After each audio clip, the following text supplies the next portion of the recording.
2020년 강원도 10대 뉴스 이번 주제는 전기차입니다.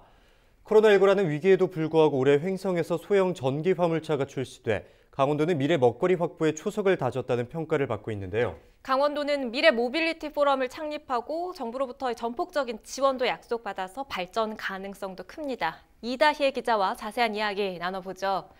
이 기자, 올해 돌아보면 참 주요 뉴스는 코로나 그리고 자연재해 이런 것들을 좀 우울한 소식들이 많았는데 이 전기차 산업은 미래 가능성을 위한 희망적인 소식이지요?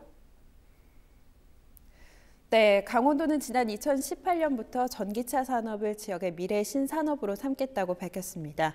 그 후 3년간 강원도는 횡성군에 위치한 우천 일반산업단지에 임대형 공장을 설립해 핵심 기술력을 가진 국내 완성차 기업을 유치했습니다. 이 기업이 개발한 국내 최초 초소형 전기 화물차가 정부 인증을 거쳐서 10월 본격 양산에 들어간 건데요. 최근에는 정부의 지역 특화 상생형 일자리에 선정되면서 연관 기업 이전 정착비 등 전폭적 지원을 받게 됐습니다.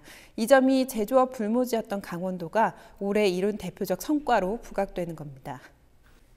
제조업 불모지라는 말이 나왔는데 강원도는 그동안 자연환경을 활용한 관광과 농축어업 등이 주 산업이었던 곳이잖아요. 이처럼 산업 구조의 변화가 시작된 건 어떤 이유에서입니까? 네, 말씀드렸듯이 강원도는 지난 2018년 미래 신산업으로 전기차 산업을 중점 육성하기로 합니다.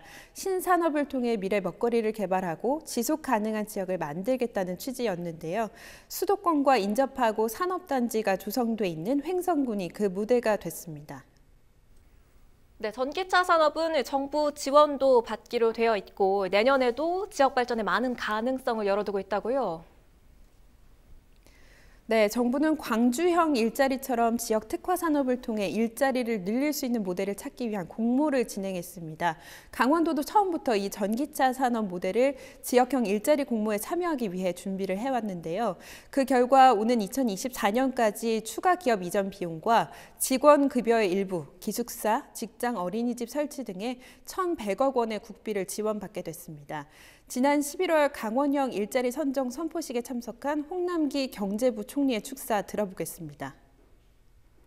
전기차 제조업은 그동안 서비스업에 기대해왔던 우리 강원도 경제의 체질을 바꾸는 것에 대한 시작점이 될 것입니다. 앞으로 강원도가 이와 같은 미래차 분야, 바이오 분야에서 이를 적극적으로 뒷받침하는 요충 지역으로 거듭나기를.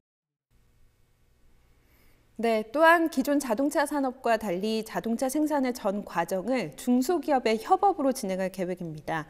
중소기업들로 구성된 협동조합을 통해서 사업 초기 리스크를 공유하고 이익도 나누는 구조로 중소기업과의 상생을 추진하는 것입니다. 전기차 산업 활성화를 위한 강원도의 이후 계획과 또 향후 지역 기대 효과에 대해서도 설명 부탁드립니다. 네, 일단 핵심 기술력을 가진 디피코를 중심으로 7개 연관 기업들이 700억 원 투자를 결정했습니다.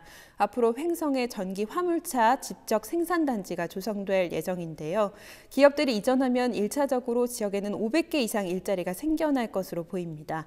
향후 사업이 정착 단계에 접어들면 10년 뒤 지역에는 2,700개 일자리가 생기고 생산 유발 효과는 3조 원, 경제 유발 효과는 7조 원에 달할 것으로 강원도는 기대하고 있습니다. 이와 함께 전기차를 포함한 미래형 운송수단 시장을 선점하기 위한 노력도 이어질 전망입니다. 강원도는 지난 11월 창립한 미래 모빌리티 포럼을 통해서 각계 전문가와 함께 신산업과 정책을 발굴해 이 분야를 선도할 수 있는 기반을 공고히 할 것으로 기대됩니다. 네, 지금까지 2020년 강원도 10대 뉴스 전기차 산업에 대해서 이다희 기자와 함께했습니다.